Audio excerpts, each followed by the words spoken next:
Today we speak with Dr. Burak Ozpek, professor at TOBB University in Ankara, to understand the view from Turkey of the current conflict in the Middle East as we zoom into the various dimensions of the Hamas-Israel war. It's been 10 days since the Hamas attack on Israel and the ensuing bombardment of Gaza. To date, 1,300 Israelis have been killed and over 2,900 Palestinians in Gaza. 40 Americans are amongst those killed. According to new reports from the Israeli military today, there are 199 hostages held by Hamas. And of course, the risks of escalation beyond Gaza remain very high. Professor Ozpek, thank you very much for your time today. Turkey has been seen by many as taking a more nuanced stance, given its historical ties with Hamas and the broader implications of these actions on the region. So the first question is, how is President Erdogan navigating this terrain? It is a very complex web of international politics, grave concerns on the deterioration of the humanitarian conditions in Gaza, and of course, the quest for influence in the Middle East. Yes, I think President Erdogan is behaving quite reasonable, and this is a surprise for many circles in domestic politics and in international society.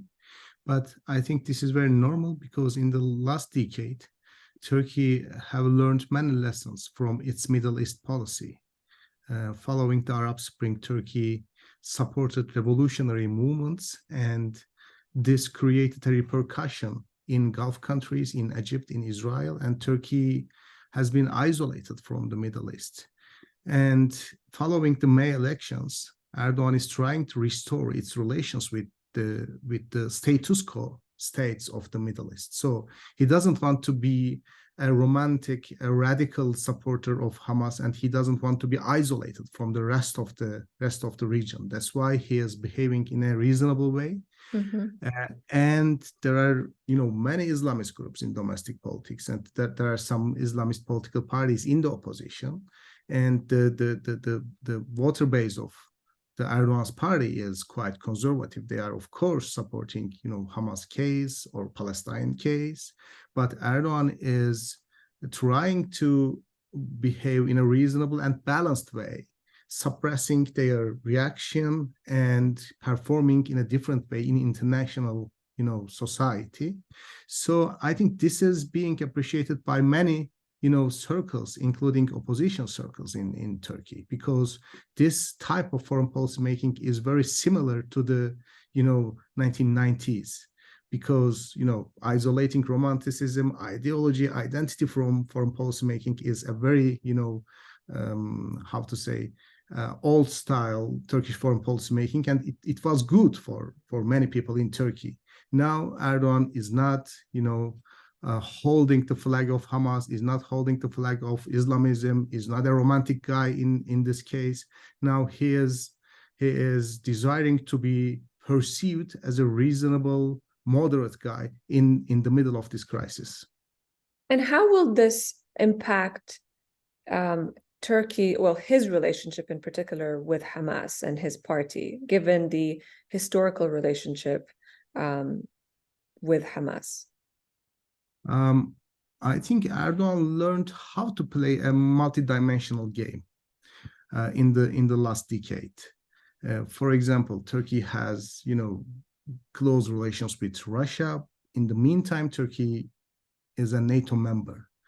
Now, Erdogan can use Turkey's connections with Hamas and Turkey's position in Western security system to create a new role, actually. Erdogan could take the advantage of these multi-dimensional networks. Erdogan is coming from political Islamist tradition. Of course, his party has connections with Hamas. Of course, he can have a dialogue with the elites of Hamas. Yes, he can do this, but Turkey is a part of Western community. So Erdogan, I think, will try to take the advantage of this position, and will try to be a bridge between Hamas and the Western community during the negotiation process.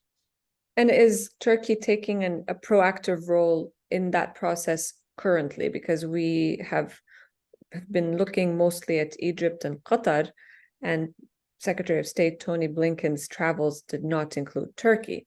So how can Turkey sort of insert itself as playing a more proactive role, particularly when it comes to the hostages held by Hamas? As far as I know, Minister of Foreign Affairs, Hakan Fidan, visited Egypt, and there's a very proactive diplomacy in the Middle East now. So Hakan Fidan has served in the intelligence service for 10 years, if I'm not mistaken, and he knows how to solve the crisis in the Middle East. Now he is serving as Minister of Foreign Affairs, and he is in Egypt. So Turkey wants to be on the same page with Gulf countries, Egypt, and the Western community. So he is supporting Palestinian case, of course, because there is a domestic pressure, and the Middle East streets are supporting Palestinian case, but he wants to solve the Hamas problem with the help of the regional actors. Mm-hmm. This is the aim of Erdogan. He doesn't want to be champion of anything. He doesn't want to be leader of the Arab world, Arab street. He wants to create a platform among those like Gulf countries, Egypt, and he wants to be a member of this family in this crisis. And do you think that he is succeeding so far, given that, the sort of restoration of talks with Israel has been a recent phenomenon over the past year? Mm-hmm. Restoration of relations between Turkey and Israel, you mean? Correct. Yeah. Turkey, really did so much to restore relations with Israel, Egypt, and Gulf countries. Following the elections, President Erdogan visited Qatar, Saudi Arabia, and United Arab Emirates. And after the elections, Turkey appointed an ambassador to Egypt. And restoration of relations with Israel is a key factor to overcome the isolation of Turkey. And Erdogan knows this. Mm-hmm. These are the lessons learned from the last decade. Now, he doesn't want to destroy the efforts that he spent in the last years, because since 2021, Erdogan is trying to restore relations with regional actors. Now, he doesn't want to destroy the relations. He doesn't want to undermine, ruin relations, and he wants to solve the crisis with the help of the friends of Israel in the region, mm-hmm. let me say.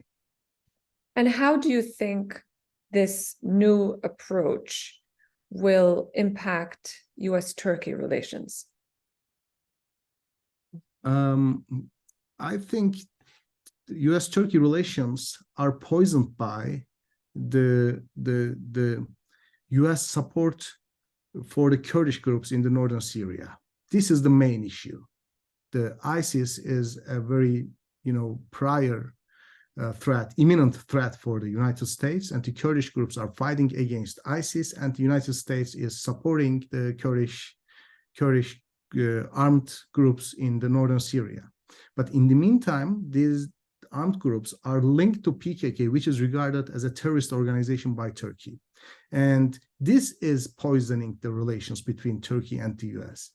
And US, of course, I think, is expecting Turkey to play an active role in the resolution of the crisis in the Middle East, and Turkey can do this. I'm sure that Erdogan will behave enthusiastically to do this business to restore its relations with the United States. But the elephant in the room is the American support to the Kurdish groups in the northern Syria. Thank you very much, Dr. Ozpek, for your time and for sharing your expertise and insight on the view from Turkey. You're welcome.